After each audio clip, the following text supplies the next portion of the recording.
অনেকে আমাকে লাইভে এসে কমেন্ট করেন, ভিডিও নিচে কমেন্ট করেন যে তোমার ম্যাডাম আপু এত খারাপ, এত নিষ্ঠুর, কেন এই ঘরে এত বছর ধরে থাকো, কেনই বা সৌদি আরবে আসছো? তো আজকে আপনাদের সেই প্রশ্নের উত্তরগুলাই দিব।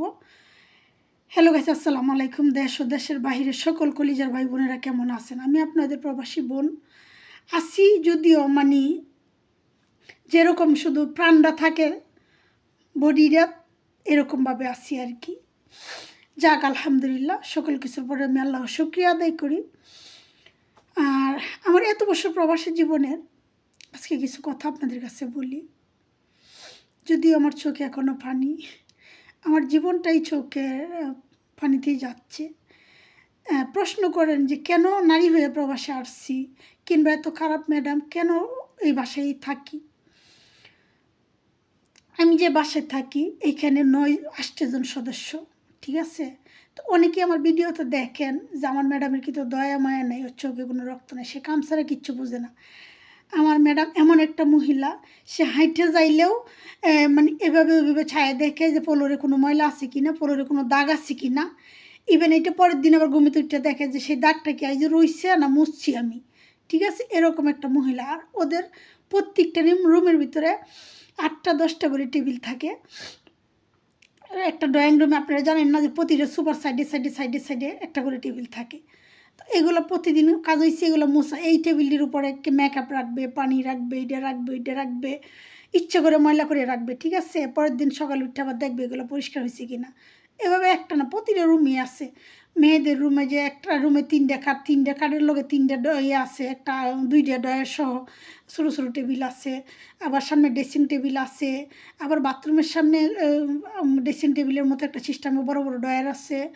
বাথরুমের ভিতরে দেখবেন যে 2টা-3টা করে আলমারি সিস্টেমের আছে, ওইটার ভিতরে একটার ভিতরে শ্যাম্পু, ওই দেয়া।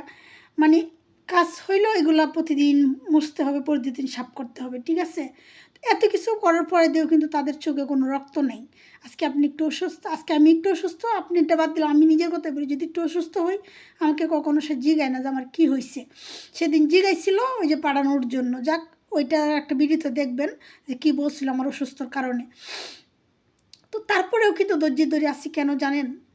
কারণ মাথার উপরে কোনো ছাদ নেই, 2টা সন্তান আছে, তাদেরকে ভরণ পোষণ করতে হয়। আমি মা হয়ে, বাপে সন্তান পালতে পারে কিন্তু একটা নারী কখনো সন্তানকে ফালাইতে পারে না। এটাই একটা নারীর জীবনের বড় ইতিহাস।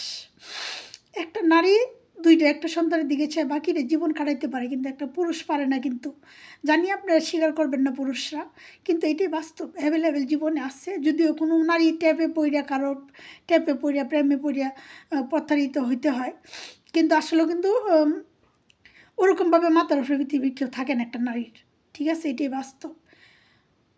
তো নিজের সন্তানদের জন্য আজকে জীবন জৈবন সব কিছু পানি করে মাটির দিকে ছায়া, ইভেন এত অত্যাচার সহ্য কইরাও মাসের পর মাস, দিনের পর দিন, মাসের পর মাস, বৎসরের পর বৎসর প্রবাসে কাটাই দিতেছি। এভাবে দিন চলে গেছে। আগে জানি না আরও কত বছর প্রবাসে থাকতে হবে। তো আমি শারীরিকভাবে অনেকটাই অসুস্থ, মানসিকভাবে অসুস্থ। সবাই আমার জন্য দোয়া করবেন। প্রশ্ন করবেন না যে আমার চোখে কেন পানি।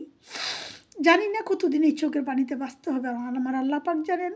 কতদিন বলতে না, আমি জন্মের পর থেকে এখন পর্যন্ত চোখের পানিতেই বাঁচতেছি। না মা বাবার আদর পাইছি, না স্বামীর কোনো মায়া মমতা পাইছি। ইভেন আমি নিজে না পারছি সন্তানদেরকে বুকে জড়ায় রেখে ভালোবাসা দিয়ে পাশে থাকতে। এটাই একজন প্রবাসী নারীর জীবনের বেস্ট কারণ, প্রবাসে আসা। তো সবাই ভালো থাকবেন, সবাইকে অসংখ্য ধন্যবাদ। আর সবাই আমার জন্য একটু দোয়া করবেন, ভালোবেসে পাশে থাকবেন। আসসালামু আলাইকুম।